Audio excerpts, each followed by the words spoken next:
Desde que escuché de qué trataba esta película, noté de inmediato cierto parecido con La Primera Profecía. Y si ustedes han visto mi canal, que yo espero que sí, ya saben que esa fue de mis películas favoritas de terror en lo que va del año. Sin embargo, parece que Inmaculada podría ser una propuesta más original que, aunque tiene una premisa muy parecida, el hecho de que Sydney Sweeney esté detrás de la producción y al mismo tiempo siendo la protagonista hace que se disfrute mucho más de esta película. Por eso, amigos, vamos a hablar hoy acerca de Inmaculada.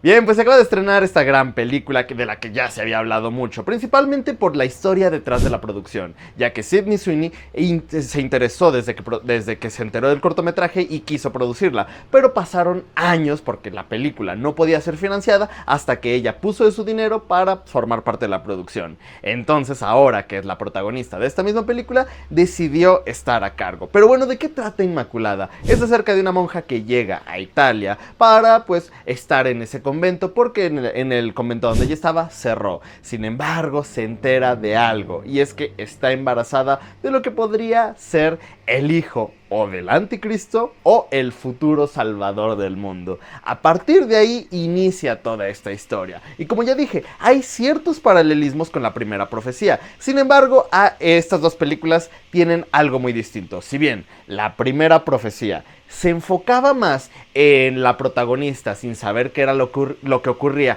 y sobre todo esta onda de una sociedad secreta que busca traer al hijo del anticristo al mundo, la película de Inmaculada tiene un giro completamente diferente y es que desde un inicio sabemos que ella está embarazada, pero tenemos que descubrir el por qué. Entonces ya son dos cosas distintas. ¿Qué funciona de la película? Primero, la actriz Sydney Sweeney es... ¡Oh! Yo la amo. Desde que la vi en Euphoria hace pues ya bastante tiempo, me encantó esta actriz con su papel de Cassie. Y me alegra que haya estado triunfando en Hollywood, al menos, y que su carrera siga creciendo. Pero aquí logra llevar su papel a mucho más allá, porque podríamos decir que su papel se divide de dos maneras. Primero, es como una especie de Scream Queen, porque claro que lo es, pero al mismo tiempo es una protagonista muy distinta a películas de terror. No es una chica que no sabe dónde está. Es simplemente una chica que busca el entender todo lo que está pasando. Y si bien le dicen, oye, pues estás embarazada y podrías tener al Salvador en ti, ella simplemente, pues, se quiere alejar de ese mundo. Y lo más interesante es la manera en la que ponen a prueba su fe, porque le dicen, oye, pues prácticamente eres la elegida, la que va a traer al mundo al Hijo de Dios. Pero ella dice, no, yo solo quiero una vida normal, esto no es natural, yo sé que es un milagro, pero no me gusta. Y entonces a partir de ahí conocemos a su personaje. Primero que nada quiero agradecer a mi amigo Adrián, porque si notan, estoy en un lugar distinto y es que en mi casa no hay luz, entonces tuve que correr a otro lugar para grabar. Así que gracias a mi amigo Adrián, que no solo es también es el diseñador gráfico que hizo toda la identidad del canal. Así que pues vayan a seguirlo a sus redes, que es el mejor diseñador gráfico que conozco. Pero bueno, regresando a Inmaculada, ¿qué funciona en esta película? Creo que principalmente hay dos cosas. Si bien es una película que sí, y se los aseguro, da miedo, no es una buena película. ¿A qué me refiero con esto? Da miedo por las imágenes grotescas que tiene, da miedo por la ambientación que tiene, porque claro, la película busca choquearte. Hay una escena donde un personaje se quita la uña y lo hace de manera tan lenta para que tú puedas ver la textura, los colores, todo de lo que simboliza esa acción, para que tú genuinamente sientas terror. Pero la película tiene un ritmo que es muy contraproducente. Hay momentos donde todo va muy rápido y hay momentos donde todo va muy lento. Y esta película me hizo cuestionarme algo muy interesante sobre las películas de terror. ¿No están cansados de que sean como hasta cierto punto episódicas? ¿A qué me refiero con esto? Una película se construye a través de secuencias. Una, dos, tres y ya, las vas juntando todas para contar toda la historia. Pero muchas veces en las películas de terror es una secuencia y de repente hay un corte a negro o un desvanecido a negro, un fade to black. Y empieza otra secuencia. O de repente la protagonista, ¡pum!, se desmaya y ¡fuu!, está el fade to black. Y eso ya lo hemos visto en tantas películas de terror y es un recurso tan utilizado que me hace pensar, ¿cómo podemos empezar a contar las películas de terror de manera distinta? Esta película, si bien ofrece cosas interesantes, ofrece conceptos muy interesantes y sobre todo conceptos que no hemos visto en muchas películas de terror, al menos en los últimos años, se cuenta de la misma manera que muchas películas de terror. Y entonces eso le juega en contra a que sea una película pues tan única. Ahora bien, sin embargo, puede que funcione mucho porque las imágenes genuinamente te asustan. Y algo muy interesante, ya saben que yo odio los jumpscares porque se me hace el recurso más barato y más sencillo para contar una película de terror. Esta película creo que a lo mucho tiene dos, porque no se centra tanto en hacer un ¡ah!, y asustarte, sino que se centra en hacer que tú entiendas la situación, el contexto, la ambientación y sobre todo que no solo veas lo que está en primer plano en pantalla. Está llena de planos secuencias, que ya saben que a mí me encantan los planos secuencias, pero, por ejemplo, hay una escena donde vemos a Sydney Sweeney recorrer todo el convento y hay algo muy dramático, que es que una monja se cae desde el techo de la capilla.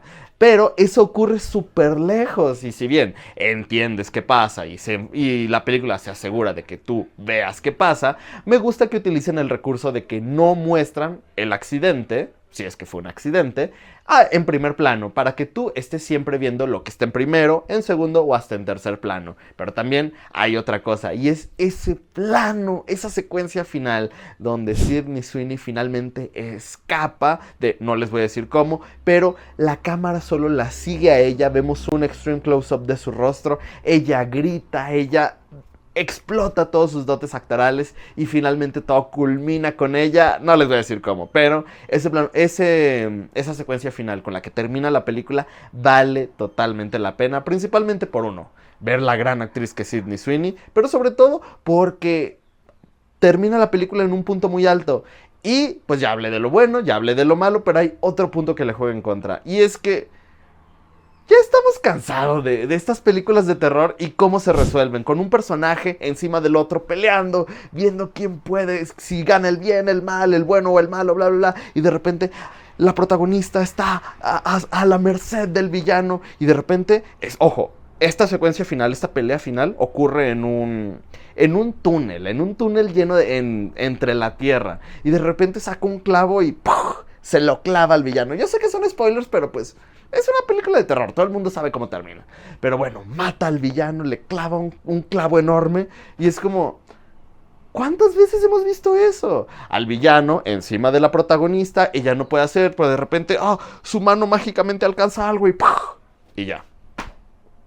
Acá, esa pelea final con el villano acaba muy bien, muy mal. Acaba de la misma manera en la que acaban muchas películas. Y es muy triste porque ese villano es justamente, no recuerdo el nombre, pero el actor es el mismo actor que interpreta al profesor en La Casa de Papel. Algo interesante porque es como ver a Sydney Sweeney con este actor español que se nota mucho la química. Entonces, es un personaje muy interesante, es un personaje muy complejo porque vemos que no solamente tiene sus intenciones para apoyar a la iglesia, sino que también es como una especie de biólogo científico. Entonces vemos ahí como su doble pensamiento en torno a la iglesia y la ciencia, pero pues su resolución, el final de su personaje, termina por ser una pelea pues de alguien viendo quién es más fuerte que el otro, encuentran algo y entonces pues como dije, ya lo hemos visto. Tristemente, lo que le juega en contra a la película es que se apoya de recursos narrativos que hemos visto en un montón de películas para contarla de la misma manera en la que muchas películas se cuentan. Pero, pues fuera de eso, hay cosas únicas en las películas. Si bien ya estamos cansados de películas de monjas o de monjas que de repente están embarazadas por un milagro, por el anticristo, etc., creo que esta película al menos tiene una voz única para contar esta historia. No cuentan la historia de manera única porque utilizan recursos que ya se han visto, pero hay una voz única con la historia que cuenta. Y por supuesto, pues Sydney Sweeney, pues, ¿qué podemos decir de ella? Ella en verdad está conquistando Hollywood porque no solamente es una actriz famosa, es alguien que está apoyando a estas producciones chiquitas para decir, ok, me gustó tu historia, vamos a hacerla un largometraje. Y pues vean, bastante, pues está ayudando a estas producciones pequeñas. Si tuviera que dar una calificación, yo le daría probablemente un 8.7, lo merece. Es una película interesante, es una película divertida. Vayan a verla a cines porque pues tardó bastante en llegar a cines. Ya se puede conseguir en Video On Demand, pero pues apoyemos esta producción que llegó a cines de México. Tardó, pero finalmente aquí está. Entonces pues vayan a verla a los cines, díganme qué les pareció, si les gustó, no les gustó, si opinan lo mismo que yo, etc. Y por supuesto, de nuevo, muchas gracias a mi amigo Adrián, mi diseñador gráfico favorito, por pues dejarme entrar a su casa a grabar y editar también. Se está manifestando por medio de la luz.